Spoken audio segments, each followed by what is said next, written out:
Hey guys, it's Lane here with HobbiesofaMan. Once again, and today we're going to be doing another comic book review. We're going to be looking at Mech Cadet U, Volume 1 of 3, I think. There's also a currently serializing series called Mech Cadets.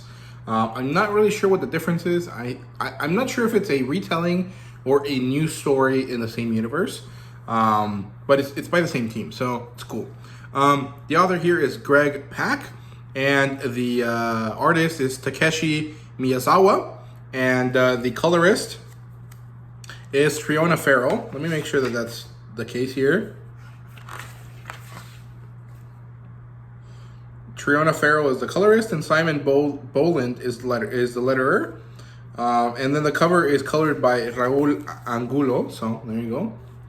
And it's published by Boom Studios. So this is one of the few Boom books that I have, and I'm very happy I got it because it's quite good. It's a YA title. That's the demographic here. I really can't name it anything else. It's about, young kids. It kind of reminds me of something between Power Rangers and Ender'S Game. Now, Ender'S Game is very serious, has very serious implications about it, even though it does focus on children. But I don't think that this has that kind of situation.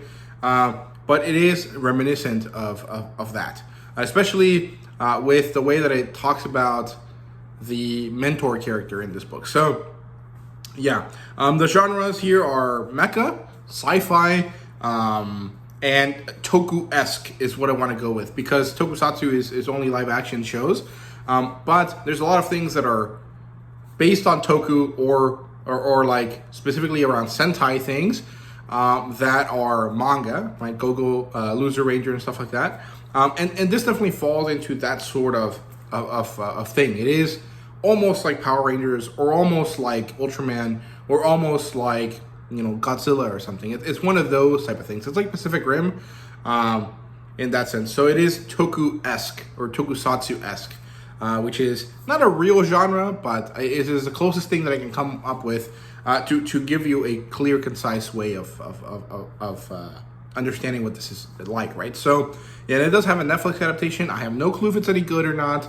I have not watched it, but I'm sure it's fine, although I've never really heard anyone talk about it. So, my recommendation would ultimately be just read the comic book, sorry. And right off the bat, the rating is a 5 out of 5. I think it's great. And the premise here is that there's this academy for Mech Cadets, and basically once a year or once every 4 years, a few robots fall from the sky and find a partner. And this year, these three characters are set to go up to find these robots. However, one of the characters is not chosen, and who's chosen instead is this boy here, who is who works at the academy as a janitor. And so he gets chosen, and so he has to be the cadet, or the driver for this robot. But this puts him in conflict with the girl that wasn't chosen, who is the daughter of the general in charge of this facility, right? And so she is given a man-made mech, which is this black one here that looks kind of ominous. Kind of looks like Necrozma from Pokemon, actually. And there is more than meets the eye to this in a kind of scary, negative way. And we kind of deal with the fact that, these robots aren't here just because. They're here in order to help protect humanity from alien monsters, very similar to Ultraman. And so we follow the journey of these characters as they become acquainted with the robots and start dealing with the reality of their situation, which is we're at war with these aliens. And it's good. I really enjoyed it. I thought it was fun. Even though it is kind of like more of a all ages type of thing, it has enough heart and depth to it that I really enjoyed it. So, yeah, the plot line is that years and years ago, a boy bonded with a space robot. He led the fight against these kaiju, and now a new generation of robots has arrived. They pick two cadets, they ignore the other one, and go find the janitor's kid, which is basically what I explained to you in the premise. It joins with the child, and the general actually tries to take the robot away from the child. And is almost about to succeed because these two mech drivers are about to remove him forcibly from it when Skip Tanaka, the original boy that got a robot, shows up, now an old man, steps in and tells them, hey, what the hell's wrong with you? This child was chosen. That is a sacred bond, a important thing to us, and we cannot break them apart. So why are you doing this?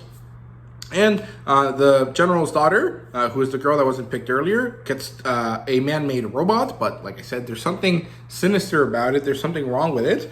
And so now we see the kids get some training. And then randomly a new kaiju attack. Something has not happened in quite a while. And it actually ends up being such a disastrous attack that the young cadets that should not be in combat at all have to step in. And they manage to save the day in the end. It is really, really good. I definitely recommend it. I didn't really spoil like how things happen, just kind of the general idea of the story. And I think it's really, really good. You guys should definitely read it. In terms of characters, we have you, Olivetti, Sanchez, and Park. And so Olivetti is this guy. Sanchez is that one, and that's Park, as far as I remember. These are the 4 cadets that are part of the story. They're all really fun. I like them a lot. I think Park is by far the worst one because she's kind of this like Azula character. And the other 2 characters are good. I quite like them. But the main kind of thrust, the emotional thrust is between you and Park. So yeah, and then we have Skip Tanaka, the General Park, who is Park's mom, and Yu's mom. And so Yu's mom is kind of like Midoriya Izuku's mom. She is very worried about this. She doesn't really want her son to be forced into this, but her son, it's basically everything he's ever wanted. And so there is this kind of like My Hero Academia like vibe to it as well, and I really like it. Like there's just so many things that I like that are present in this, that I see reflected in this, that made me really enjoy it. So yeah, in terms of world building, we get that the Robos, which is what they're called, show up once every 4 years. We learn that the Robo Cadets have an academy, and we get the fact that the kaiju are called sharks, and that there is a man-made robot, and that is kind of iffy. We don't know if that's true or not. It might be like a robot that was built together from other robots. I'm not really sure, but there's something wrong with it, but it's good. And in terms of artwork, it's great. There is no fan service. This is like a younger title, but the artwork is great. The colors are really nice as well. They're very vibrant and cool. I like it. And in terms of a rating, like I said, it's a 5 out of 5. It was really, really fun. I really liked it. I had a lot of fun with it, and it is by far one of the better comic books I've read this year that are collected. Right, I really enjoyed it. So that's it for Mech Cadet. I definitely recommend you guys check it out, and thank you guys very much for watching, and see you guys later.